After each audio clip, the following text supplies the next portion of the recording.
បើសិនជាបងប្អូនតនីបងប្អូនគួរតែចាប់ផ្ដើមធ្វើអឺ YouTube បងប្អូនបាទយើងធ្វើវីដេអូ original យើងអាចរស់បានយូរបងប្អូនចង់និយាយថាបើសិនជាយើងធ្វើវីដេអូ original យើងអត់ងាយដាច់អញ្ចឹងណា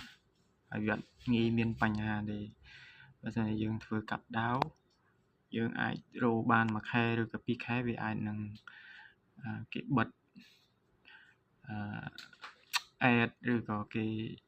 ឬក៏ដាច់អីចឹងទៅបើសិនជាយើងធ្វើ original របស់យើងទោះបីតែវាបានតិចមែនប៉ុន្តែយើងបានរស់បានយូរបងប្អូនហ្នឹងហើយតេតទៅមួយខែ100 200ឬក៏200-300អីចឹងទៅយើងក៏គ្រាន់ដែរអញ្ចឹងណាអញ្ចឹងបើស្អីយើងទំនេរយើងធ្វើបានយើងគួរតែចាប់ផ្ដើមធ្វើ YouTube បងប្អូនហ្នឹងហើយ YouTube ឥឡូវចង់និយាយថាយើងអាចរកលុយបានច្រើនដែរអញ្ចឹងណាបើស្អីយើងទំនេរយើងធ្វើទៅអត់ទំនេរគឺយើងអត់ជាបញ្ហាទេយើងផុសវីដេអូចោលនៅលើ YouTube អញ្ចឹងទៅយើងមានពេលទំនេរថតពេលណាគឺយើងថតផុសពេលនោះទៅឬក៏យើងអត់មានពេលទំនេរទេយើងចាំមួយអាទិត្យយើងទំនេរមួយថ្ងៃ2ថ្ងៃយើងថតវីដេអូផុស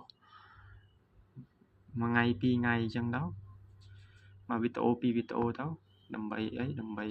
អនាគតទៅយើងអាចរកលុយបានជាមួយនឹងវាអញ្ចឹងតេតទៅយើងបានចាយទូទាត់ប្រចាំខែដែរអញ្ចឹងណាបងប្អូនបាទអរគុណច្រើនបងប្អូនវីដេអូខ្ញុំមានតែប៉ុណ្្នឹងទេបើសិនជាបងប្អូនមានចម្ងល់អីអាច comment នៅក្រោមវីដេអូរបស់ខ្ញុំបានបាទខ្ញុំវីដេអូគេបរៀនច្រើនបងប្អូននៅលើ YouTube បងប្អូនវ័យដាក់ថា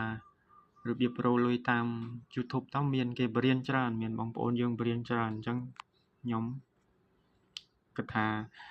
ធ្វើវីដេអូបរៀនដែរប៉ុន្តែអត់ទាន់មានពេលបងប្អូនឡើយថារវល់ធ្វើការងារផងថតវីដេអូផងហើយការងារផ្ទាល់ខ្លួនទៀតបាទអញ្ចឹងបើសិនបងប្អូនតានេះបងប្អូនអាចធ្វើលេងទៅដើម្បីអនាគតទៅយើងបានសមិទ្ធផល